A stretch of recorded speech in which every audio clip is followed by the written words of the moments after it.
পুষি ও পুষির মা নদীর ধারে কুমির শিকার করতে যায়। হঠাৎ একটা কুমির এসে পুষিকে খেয়ে ফেলে। তা দেখে পুষির মার মাথায় হাত।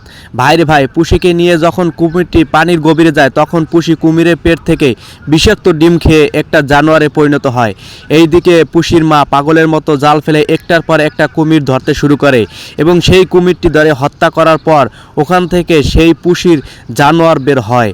সে বনের গাছপালা ভাঙতে শুরু করে, বনের পশু পাখি পালাতে শুরু করে তার তাণ্ডবের কারণে। সে এতটাই ভয়ঙ্কর রূপ ধারণ করে যে সবগুলো জানোয়ার খেয়ে ফেলে। সেই দৃশ্য দেখে পুষির মা ঠিক থাকতে পারেনি, দৌড়ে এসে পাওয়ারফুল মেডিসিন নিয়ে পুষিকে মারতে যায়। ওইদিকে পুষি শহরে চলে আসে এবং তাদের মাঝে তুমুল যুদ্ধ শুরু হয়ে যায়, একে অপরকে মারতে শুরু করে।